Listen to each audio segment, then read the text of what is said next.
The Creatures of Night by Hubertus the Bald, translated from Latin by his brother in prayer, Fratre Johann Marcus.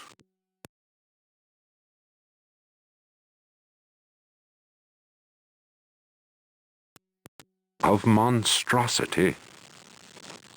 You who read me know that night engenders monsters and that night creatures exist.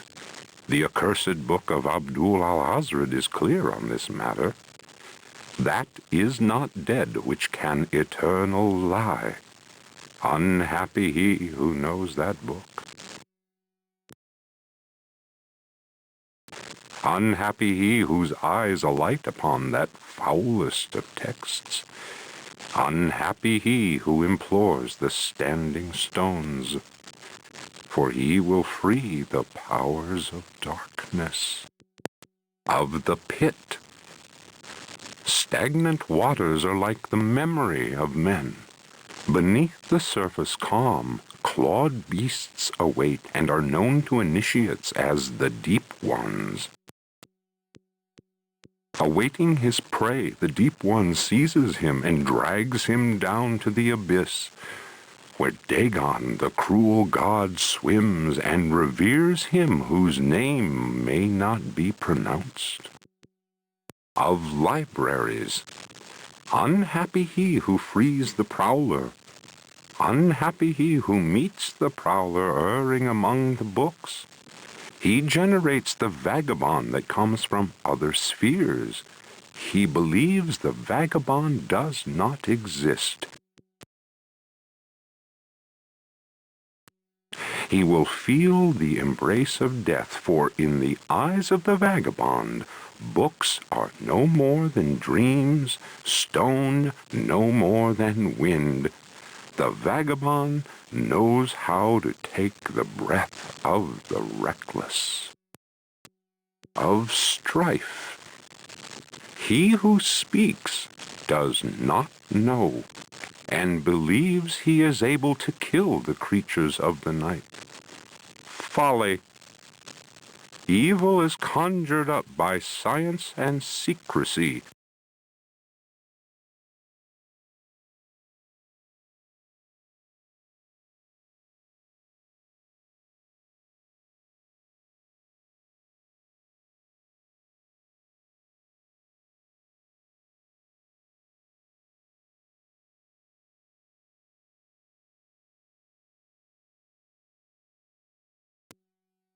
He who prowls among books.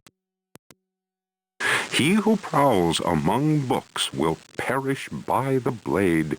He who flies in the dark caverns will scream in fear. He who swims in the depths will evaporate. But he who believes he knows nothing. He who knows says nothing. Of death. There are domains more terrible than death. That is not dead which can eternal lie. Each creature is conjured up and is not dead, but returns to the origins. A monster, a science. Steel kills the vagabond who never dies. Translator's note. Here ends the manuscript of Hubertus, who died in the library of the convent of Teruella in the year of our Lord 1666. Requiescat in pace.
A Brightness from Afar by Lord Boleskine, an account of his celebrated voyage to New England, 1824, Alistair Publications, Cambridge.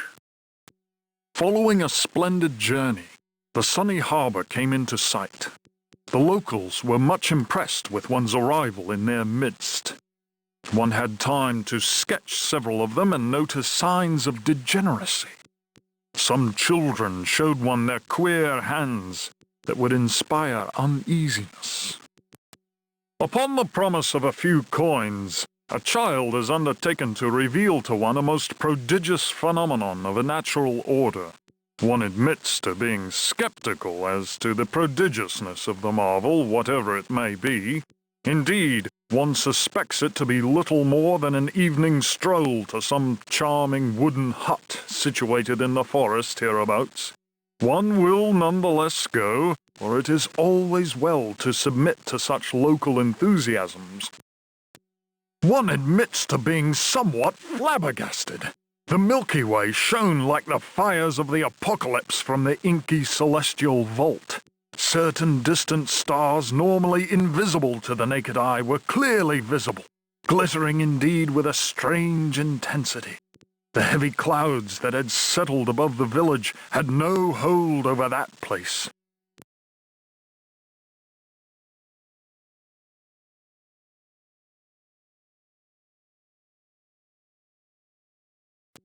It would be pointless to offer here the names of the constellations one perceived in utter clarity.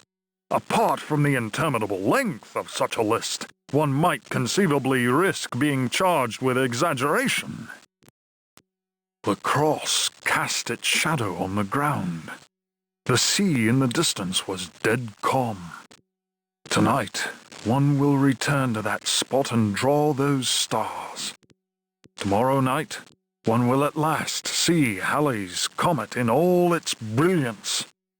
The youngster will carry torches, despite one's developed sense of direction. Honed by years of travel, one feels incapable of finding one's way through the dark forest unaided. The drawings will, one is convinced, set light to the souls of men. Such a moon! One lost count of the craters, so sharply was their definition. Loath as one is to seem excessive in one's appraisal, one cannot but feel that the forest clearing is indeed a place outside the common laws of time and space. Surely it is not an hallucination. How strange to consider that idle conversation, some research in the British Museum, and a voyage to this backward village should culminate in so astounding a discovery. It may be that others have noticed the extraordinary nature of that place. How else could one explain the presence of that cross?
Ludwig Prien.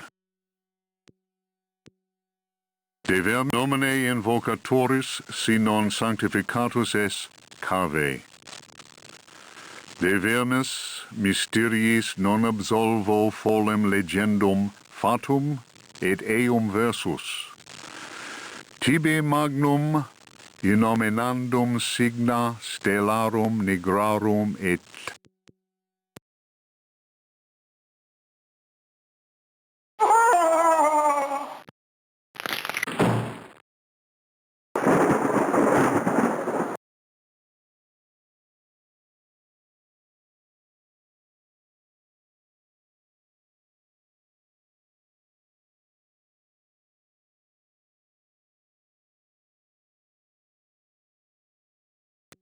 Juan Luis Jorge, De Biblioteca. Reflections on the power of the verb in certain texts. Archaeos Publications, 1919, Stafford.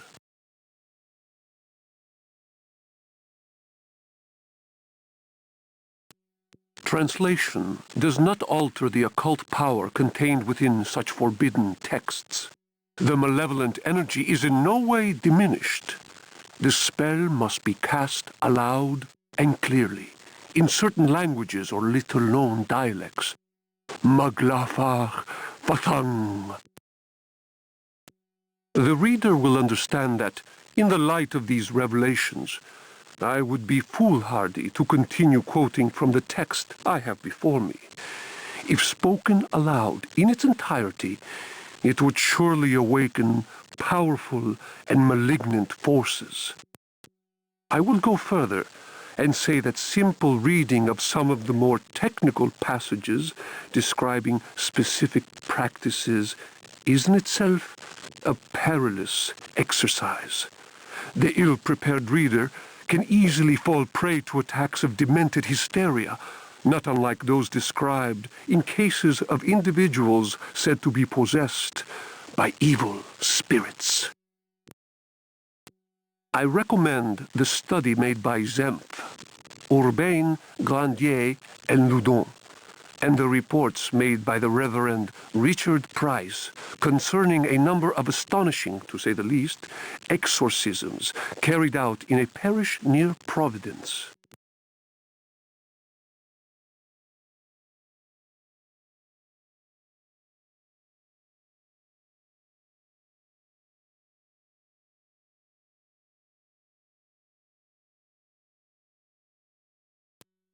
Given what I have written, we must be grateful to the librarians of the British Museum who have never allowed consultation of the work of Al-Azif's startling work, the infamous Necronomicon.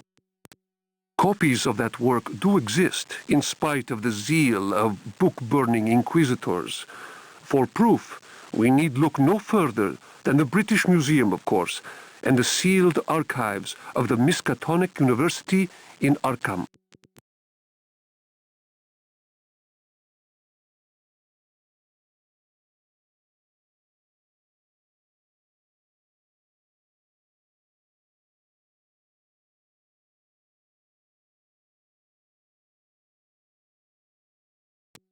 Other examples of books whose evil can be unleashed by any thoughtless reader are von Jutz's von Unersprechlichen Kulten and the abominable De Vermis Mysteries by Ludwig Prien, whose sordid death should be a lesson to all those tempted by a study of the occult.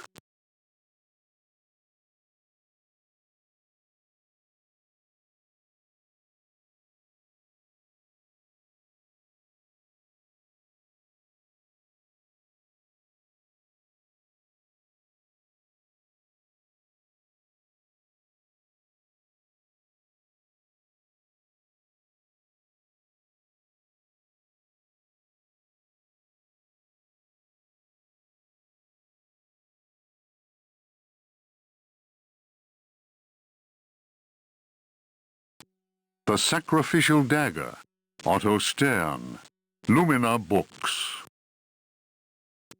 The importance placed on ritual sacrifice is constant in religious cult practice. Propitiating the gods is a theme common to many religions. The Old Testament affords many examples. Primitive polytheistic belief systems integrate sacrifice in their rituals as part of the recurrent process of reaffirmation and, naturally enough, group cohesion. The members of their social and religious community come together in an act of purification and atonement. It would be erroneous to imagine the act of human sacrifice linking priest, offering, and God, C.F. Manzetti, stone cults, as anything less than a vital focusing of the group's faith. The act also ensures the continuing appeasement of the god, but only if practiced by a recognized officiating priest using the appropriate instrument. Studies made concerning primitive religious groups bear witness to the central role of sacrifice in living ritual. My own work in the field of ethnopsychology brought me into contact with a sorcerer living in the region of Arkham. He introduced me to the rite of steel, linked to a ceremony known as adoring the black goat of the woods with 1,000 youngs. The god being adored is known as the vagabond.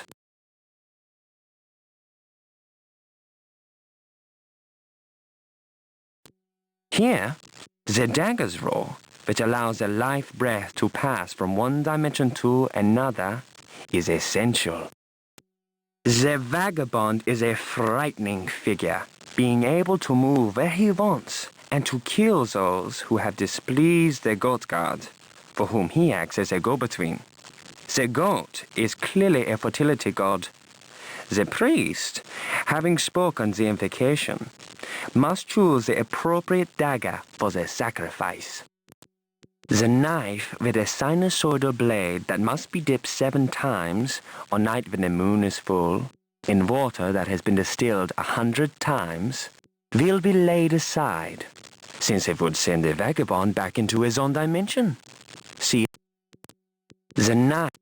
The priest will rather choose the dagger with a curved blade. That is more appropriate for slitting of the lamb's throat. This act transfigures the sorcerer priest and plunges the assembled worshippers into a divine trance.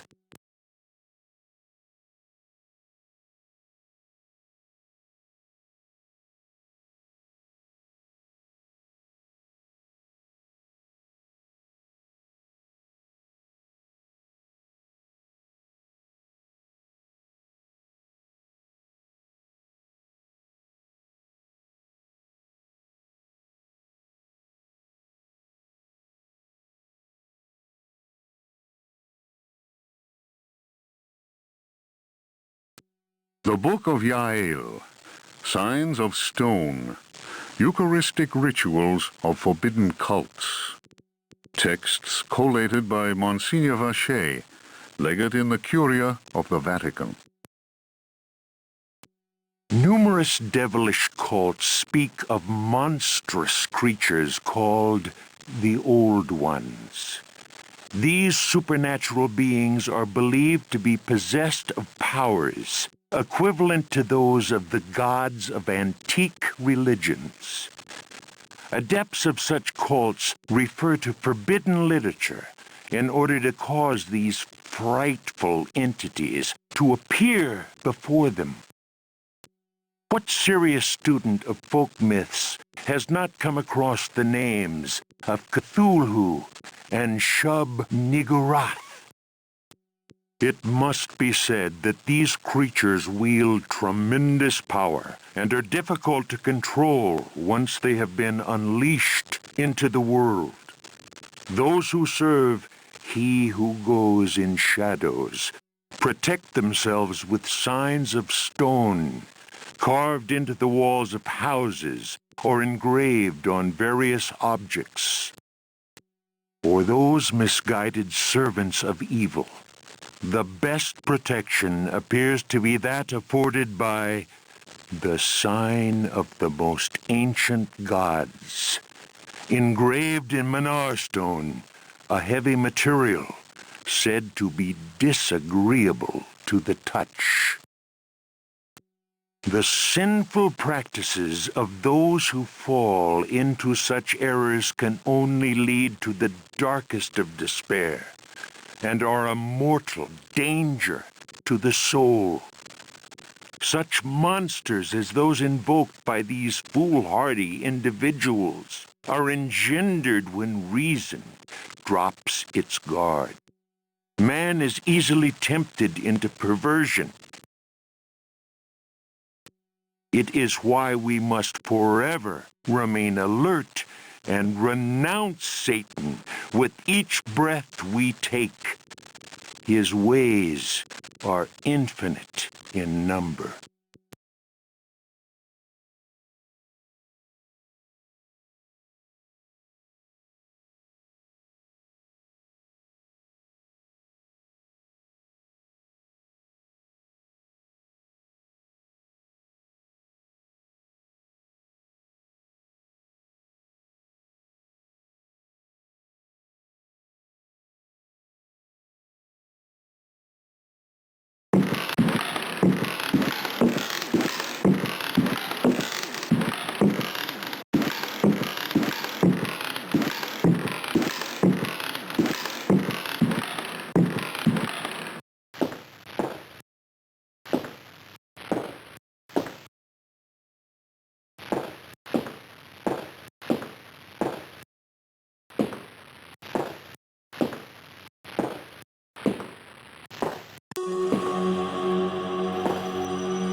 The Sons of the Sun and of the Shadows. Lieutenant Lope de Vega's account of his astounding travels to the land of the Aztecs. Holy Christ! Cried Captain Cortez, astonished by the strange rite we beheld. We found the savages half naked. They were throwing balls of silver and gold at each other. They laughed as if demented, clearly maddened by some heathen drug. And yet, should one of them fail to catch the ball thrown in his direction, the poor devil was seized and dragged off to be sacrificed in their temple. As we discovered, this frightful game was a ritual most holy to them, and symbolized the movement of the heavenly bodies. The dropping of a ball foretold a catastrophe. That is what the Aztecs believed, in their godless ignorance. Their countless deities could only be appeased through endless human sacrifices. The victim's heart, which was still beating, lay in the hand of the murderous priest. The interior of the temple was surprisingly cool.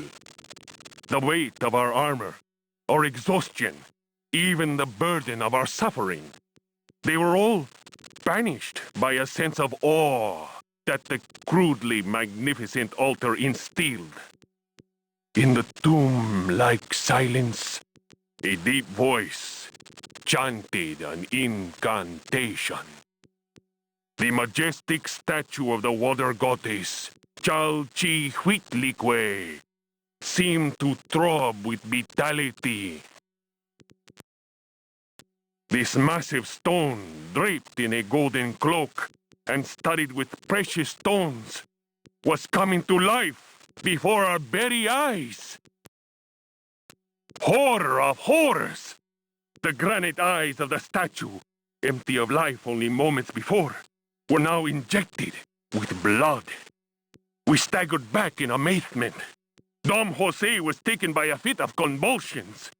He tried to raise up his crucifix, as if to ward off an attack by demons. The heathen priest laughed cruelly. The statue's mouth cracked open in a deathly grin, bearing teeth sharpened to dagger points. Captain Cortez cried, "Attack!" But it was no use. We were glued to the spot. Hurts. We were unable to move. Our armor seemed to be bolted to the temple floor. Our legs weakened, and we collapsed in a thunder of steel. Only Cortez had the presence of mind to unsheath his dagger. He hurled it at the cackling priest. 4 inches of the finest Toledo steel buried itself in the heathen's face. His blood spurted, splashing the now lifeless idol. We picked ourselves up with difficulty. Never will I forget that terrible moment.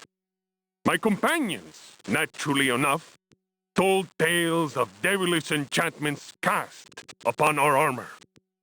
Whatever the truth of that, I could not deny that the supreme god of the fourth universe had treated us as mere playthings. I am convinced that a terrible energy is yet contained within that heathen statue. A power strong enough to change a proud conquistador into a helpless puppet. Drawing of Chalchihuitlicue by Dom Jose de la Sierra, done before the destruction of the Aztec temple of Tenochtitlan.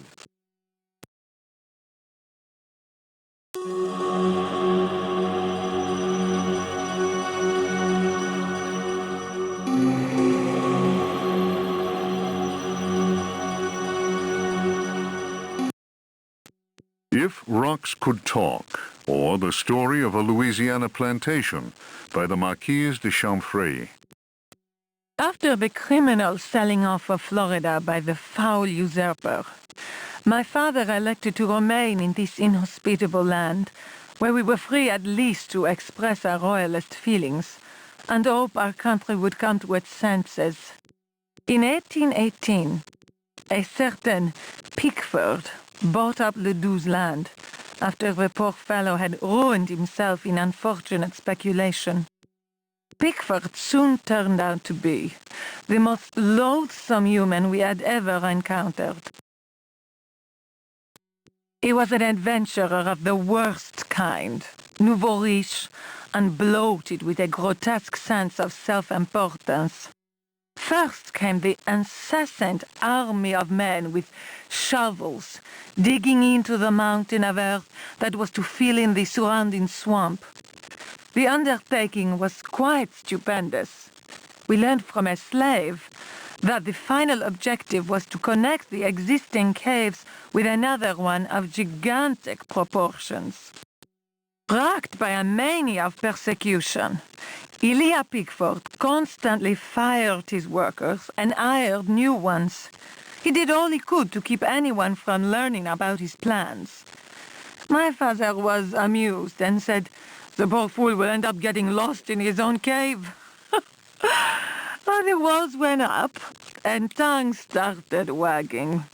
Our detestable neighbor had been a sailor, a ruffian grown rich on questionable trade.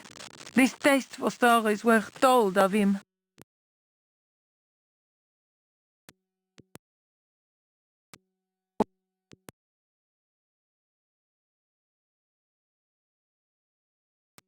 When the work was finished, Pickford invited us to the opening of his rambling mansion, which he named Derceto.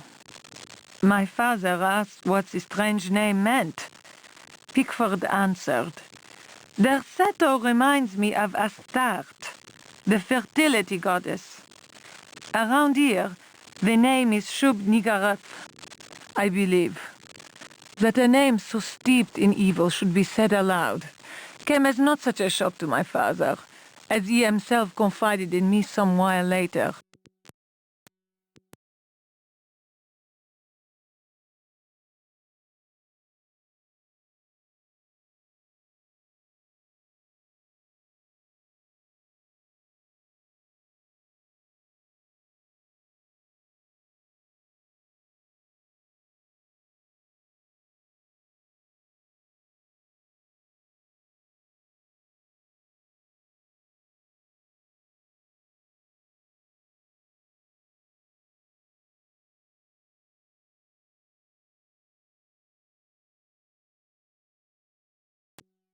Unfinished chapter of Terra Incognita by Jacob van Ostade. A hitherto unpublished fragment of the manuscript unearthed following indications furnished in the Vatican Library's Expurgatory Index.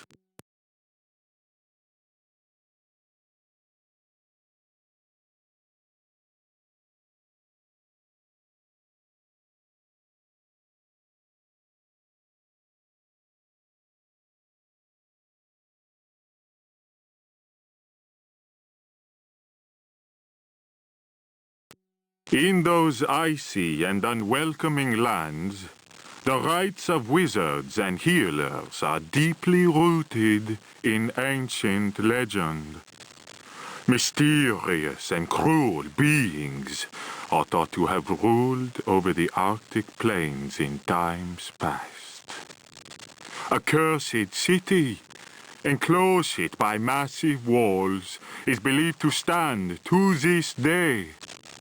It contains fabulous treasures and is inhabited by the degenerate descendants of those who instilled centuries of terror in the hearts of the people. These people, naturally placid, are seized with rage and horror at the very mention of the prisoners of the ice. Were these dreadful captives to be freed from their frozen cells, they would reap a horrifying tribute of human flesh. These blood-curdling beings may be invoked by certain ritual words. They can even be controlled, albeit with the greatest of difficulty. I admit to being impressed by these tales, repeated to me on many occasions and in a number of different places during my travels in the region. I have also seen troubling cult objects, sculpted in a material unknown to me.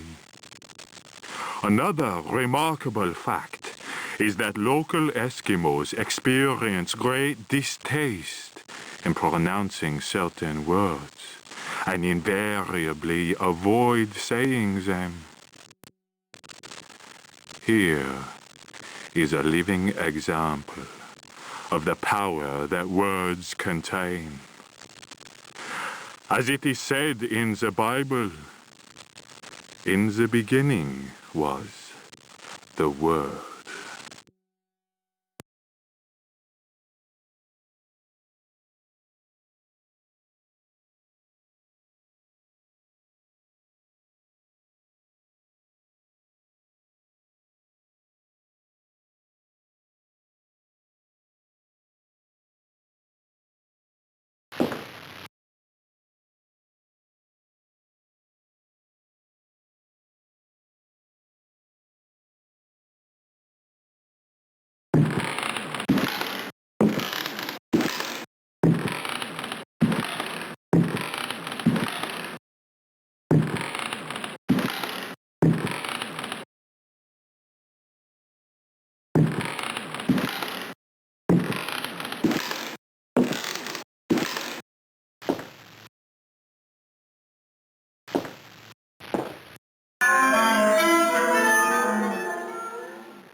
The tale of Captain J.W. Norton of the Army of the Union. 1862. The South was in collapse. Louisiana was open to us. I had each day to requisition victuals for our troops, and was aided in this endeavor by a score of brave men. Rebels were not yet ready to lay down their arms. The region was far from safe. I headed further and further west and questioned many freed slaves.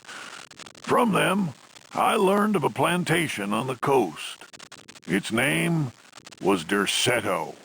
We received a less than hearty welcome. Only Pickford, the owner, behaved in a friendly manner. While my men counted cattle and grain reserves, I learned what I could from him. Man was most unusual and possessed an extraordinarily cultured mind. At nightfall, I gave orders for the men to bivouac at Derceto. Pickford invited my second-in-command, Lieutenant Patterson, and myself to dine. And our host proved a most entertaining conversationalist. While coffee was being served, Patterson went to inspect the men's camp. The cigar Pickford offered me was so acrid that my head began to spin. I remembered campfire tales of fellow officers trapped by devilish Confederate tricks. My mind floated in a foul and dense fog, from which emerged the enlarged and deformed face of Pickford. He grinned at me. And our host proved a most Patterson's return chased off the nightmare. I heard shouts and firing from outside and found the strength to take out my revolver. I fired 3 shots.